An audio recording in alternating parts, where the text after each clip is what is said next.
चलिए छोटे भाई, शाम होने को है और सीतापुर भी पहुंचना है ना, इसीलिए। अच्छा सर जी, मैं निकलता हूँ। चाय देखकर पीने का तो बहुत मन कर रहा था। बस हम अभी बना देते हैं। नहीं नहीं, फिर कभी। नमस्ते सर जी। पापा, हम देख रहे हैं कि एक्सीडेंट वाले दिन के बाद से ही किसी ना किसी बहाने हर दूसरे तीसरे दिन हमारे घर आ जाता है आपसे मिलने। बेटा कोई बात नहीं, भला लड़का है। आप इतने अच्छे हैं ना, इसलिए आपको सब अच्छे ही लगते हैं। बहुत ओवर स्मार्ट बनता है, और ऐसे ओवर स्मार्ट लड़के ना हमें बिल्कुल अच्छे नहीं लगते। और पापा बोलता कितना है। ये सारा मैटर मेरी वजह से हुआ। अरे सर जी आप टेंशन नहीं आइए मत, वन पीस में ही पहुंचाऊंगा। देखना दिखाना छोड़िए। Thank you, double thank you. Nature के लिए हमसे इतनी बकबक कराए जा रहे हो मुझसे। बाप रे। बेटा ज्यादा बोलने वाले लोग दिल के बहुत अच्छे होते हैं। किसी में कमी निकालने के साथ साथ उसकी खूबी को नजरअंदाज नहीं करना चाहिए बेटा। जहां उसकी उम्र के लड़के आपस में बैठ के गपशप करते रहते हैं, और ये कितनी मेहनत करता है, अपने कारोबार की पूरी जिम्मेदारी अपने कांधों पे उठा रखी है। वो सब तो ठीक है पापा, पर बिना किसी जान पहचान के किसी के घर बार बार आना ठीक है क्या? सीतापुर बहुत छोटी जगह है बेटा, वहां छोटी छोटी भावनाओं की लोग बहुत कद्र किया करते हैं। मुझे लगता है बेटा आप बिला वजह ही उसको कटघरे में खड़ा कर रही है, इसमें कोई चिंता करने वाली बात नहीं है।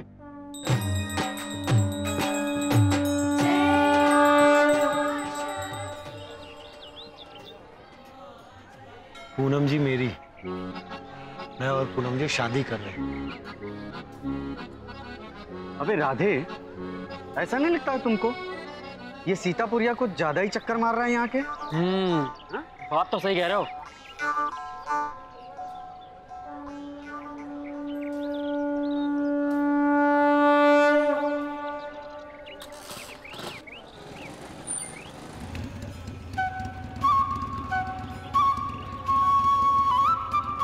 माँ आप घर जाइए, मैं पूनम से मिलकर आती हूँ।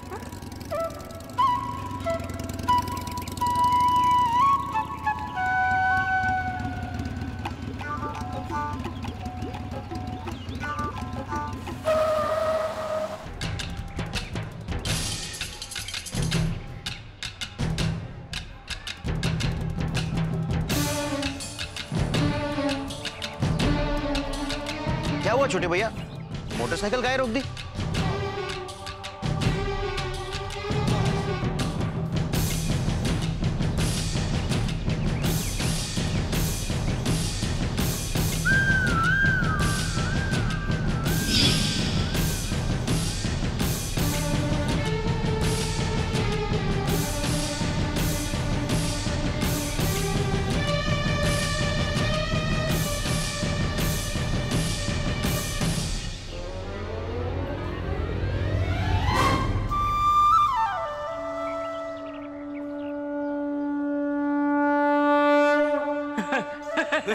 बच गया बेचारा, वरना आज ये ग्लास ना सीधे तोड़ देते उसकी खोपड़ी पर।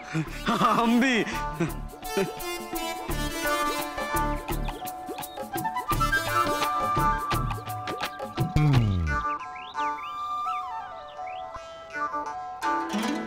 अच्छा बेटा, यहाँ खड़े होकर नजारा देखते रहते हो। फटाफट दो चाय देना। जल्दी दे। भाई तो क्या कर भैया? अरे फिर से दे। और सुन, पिछली बार की तरह गर्म नहीं होनी चाहिए, ज्यादा गर्म होनी चाहिए। हाँ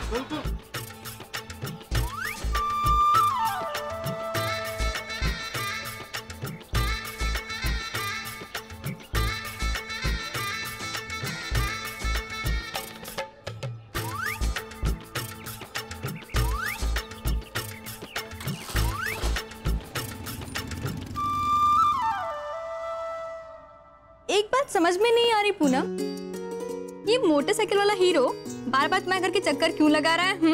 अरे हमने बताया तो था तुमको, एक्सीडेंट वाले दिन उससे थोड़ी जान पहचान हो गई थी, तब से वो जब भी इस तरफ आता है पापा से मिलने चला आता है। बकवास, वो चाचा जी से मिलने नहीं तुमसे मिलने आता है मैडम।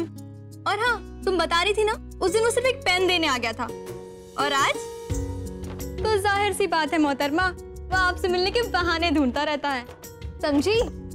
नहीं सुमन, माना कि वो थोड़ा ओवर स्मार्ट है, लेकिन हमें नहीं लगता ऐसी कोई बात है।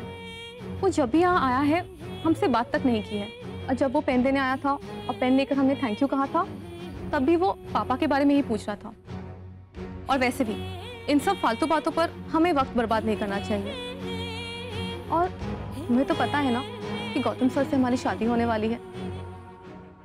फिर भी जब तुम ऐसी बातें करती हो ना, तुमको बहुत गुस्सा आता है तुम पर। अच्छा पापा, सॉरी, मैं अपनी बात वापस लेती हूँ और कबूल करती हूँ कि वो मोटरसाइकिल वाला लड़का पेन देने आया था उस दिन।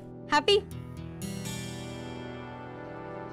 अरे संजीव, बाबूजी को देखा क्या? अरे वो पानी का टैंकर आया ना, वहीं गए होंगे।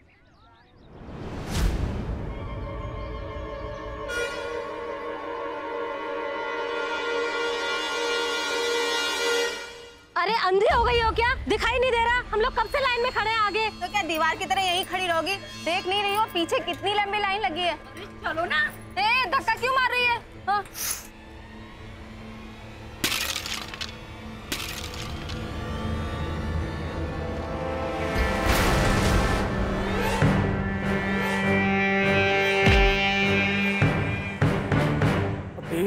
भीमा से टक्कर लेगा तू? हड्डी पसली एक करके रख देंगे। अरे भीमा भाई काहे लाए झगड़ा करते हो यार?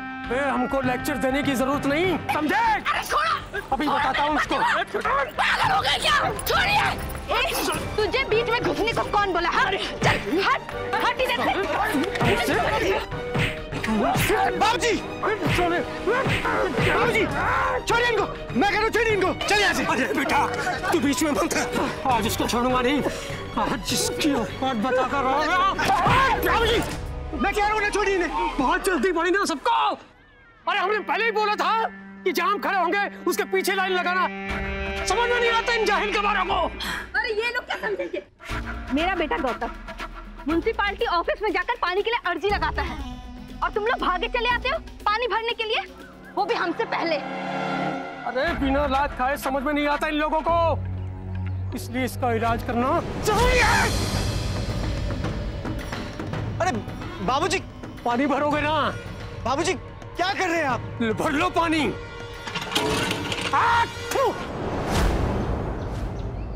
अब मेरा थूका हुआ पियो। अरे घड़ा बाल्टी जो भी भरना है भर के ले जाओ। बाबूजी ये क्या किया आपने? अरे गौतम बेटा, जरा समझाओ अपने बाबूजी को। देखो इतने बंद, बीच में टपकने का नहीं। अब चलिए चलिए यहाँ से। बेटा चलिए चलिए। अच्छा किया, बहुत अच्छा किया। अब समझ में आया तुम लोगों को हमसे कंपटीशन लेने का मतलब।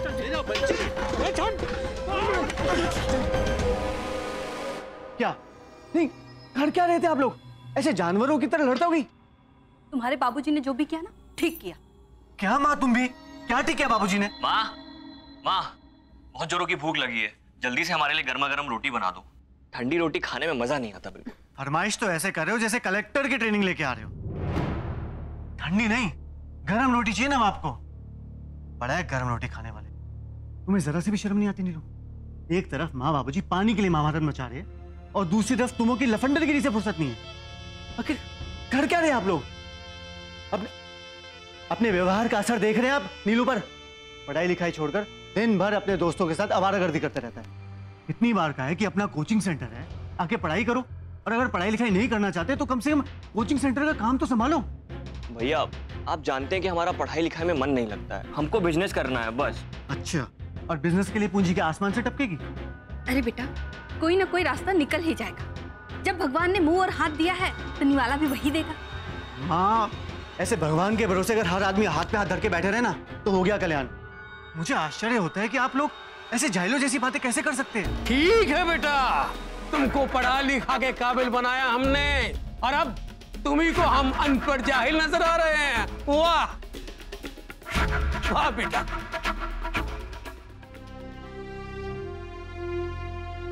माफ कीजिएगा, मैं शायद गुस्से में कुछ ज्यादा ही बोल गया।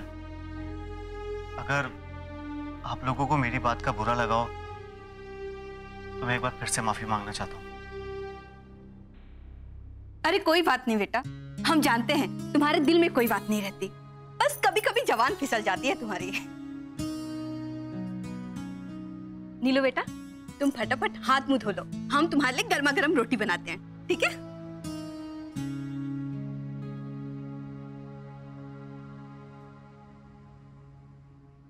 माँ,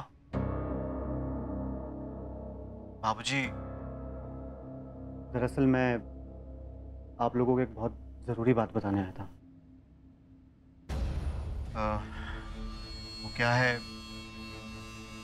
मेरे कोचिंग सेंटर में एक लड़की पढ़ती है, पूनम। उसके बाबूजी उसका रिश्ता मेरे साथ करवाना चाहते हैं।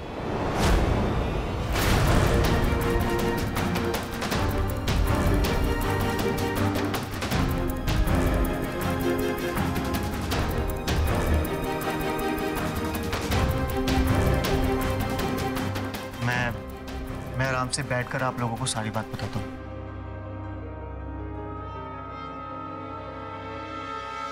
अरे ये बहुत आसान है, तुम भी कर सकती हो। ये देखो।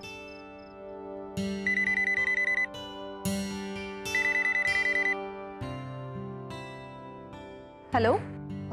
हेलो पूनम। सर आप? मैंने अपने घर वालों को हमारे रिश्ते वाली बात बता दी। अब आगे दोनों परिवार वाले बैठकर आगे की चीजें तय कर लेंगे। अगर ये बात आप खुद पापा को बता देते तो ठीक रहता। हाँ, आप उनसे मेरी बात कराई ना। तो आप 2 मिनट होल्ड कीजिए, हम पापा से कहते हैं कि वो अपने कमरे में फोन उठा लें। ठीक है। क्या हुआ वंदना जी, आप इतनी परेशान क्यों हैं? आपको मालूम है ना कि आपको परेशानी में देखकर मेरी हालत बिगड़ जाती है। पूनम की शादी के बारे में सोचकर मन को सुकून तो मिल रहा है, पर हमें ऐसे लग रहा है कि इस सब के बीच हम दीपक की परेशानियों को ही भूल बैठे हैं।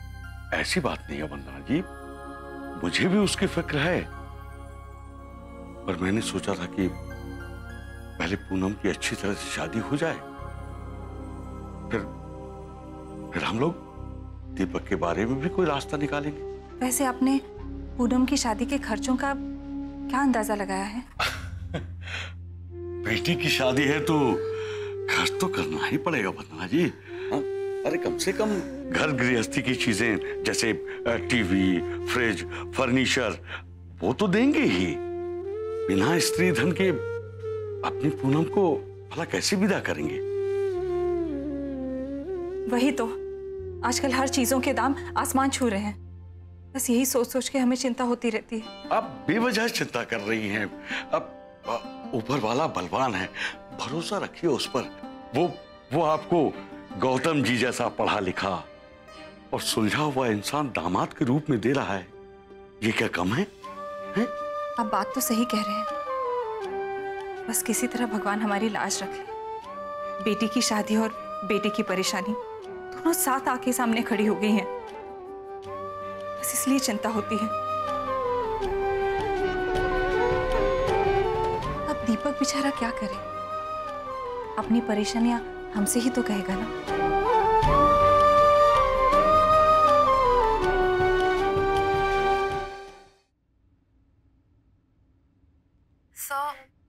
हाँ, वो माँ पापा इस वक्त जरा, मेरा मतलब। क्या हुआ, बिजी है क्या? जी हाँ। कोई बात नहीं, मैं उनसे कल बात कर लूंगा। सर हम उनको बता देंगे, वो खुद आपको फोन कर लेंगे। ठीक है। पूनम,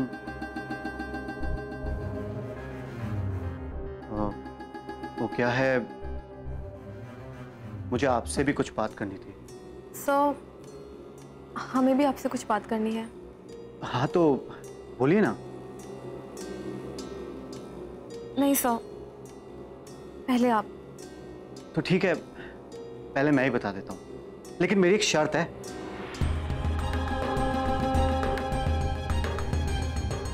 शर्त? कैसी शर्त सर? यही कि आप आज के बाद मुझे सर कहकर नहीं बुलाएगी।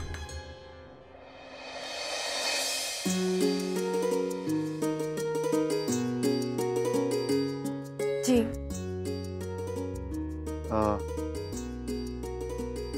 पूनम, कहिए ना। मुझे आपको ये बताना था कि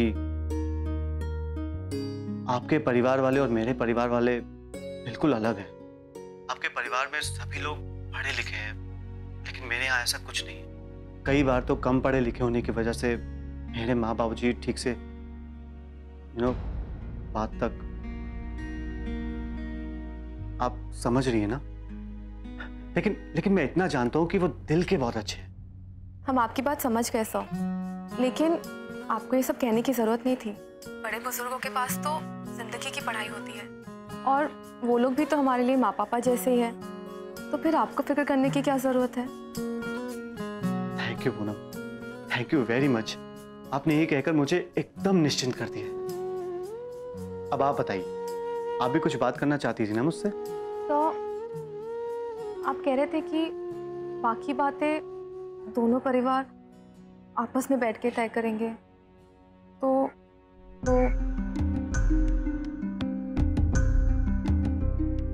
क्या आप लोग? हाँ पूनम, बोलिए ना, हम लोग क्या? हमारा मतलब है कि कहीं आप लोग एक सेकंड, कहीं आपको ऐसा तो नहीं लग रहा है कि हम कोई डिमांड वगैरह करने वाले हैं? तो हम बस, अगर ऐसा है तो आप उस तरफ से बिल्कुल निश्चिंत हो जाइए।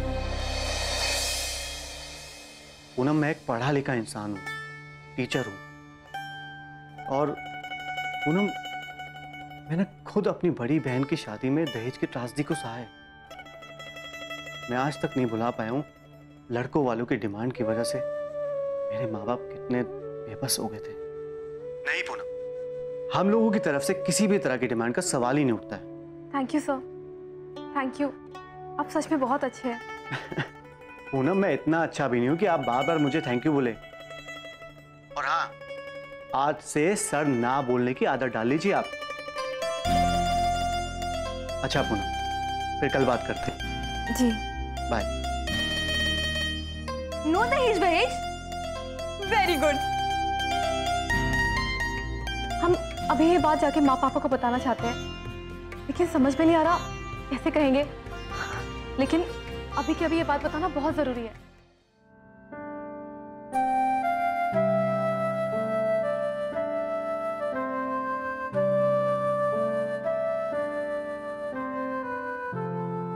जरा सुनिए तो, ये जेवर हमने पूनम के लिए रखे हैं, और ये कुछ हमारे जेवर हैं। अब हमारी उम्र थोड़ी ना है जेवर शेवर पहनने की। एक काम कीजिए, आप इन्हें बेच दीजिए, और इससे जो पैसे आएंगे ना, वो पूरे दीपक को भेज दीजिए। नहीं, मैं ऐसा नहीं कर सकता। वंदना जी, मेरी बात को समझने की कोशिश कीजिए। आपकी सूनी कलाई और खाली गला मुझसे देखा नहीं जाएगा। अरे तो क्या हुआ, दीपक का कारोबार ठीक होते ही हम अपने जेवर वापस बनवा लेंगे। मैं अच्छी तरह से जानता हूं वंदना जी, आप अपने बेटे और पति की मदद करने की कोशिश कर रही हैं, लेकिन आपके जेवर बेच देने से दीपक की जरूरतें पूरी नहीं होंगी। इतने पैसों से उसका कारोबार शुरू नहीं हो पाएगा। शुरू हो पाएगा पापा।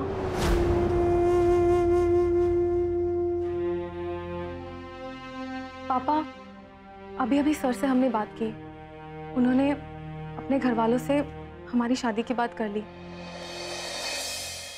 और सबसे बड़ी बात यह है कि वो बिना किसी लेन देन के शादी करेंगे। लीजिए, आप भी बिना वजह परेशान हो रही थी। अरे दुनिया में आज भी अच्छे लोग बाकी हैं। पर पूनम, लेन देन की बात कहाँ से उठी? नहीं माँ, वो सब हमने सिर्फ पूछा था एक बार, और सर की यही इच्छा है कि वो बिना किसी दहेज के शादी करेंगे।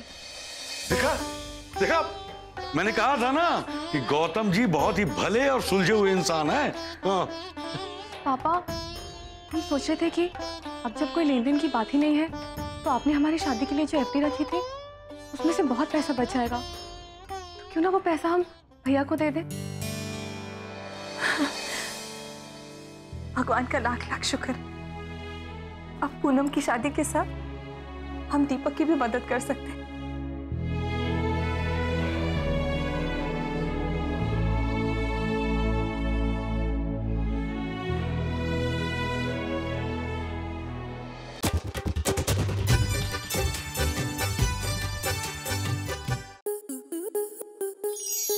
स्टार प्लस के ऐसे ही और बेहतरीन लम्हे देखने के लिए सब्सक्राइब करें हमारे YouTube चैनल को।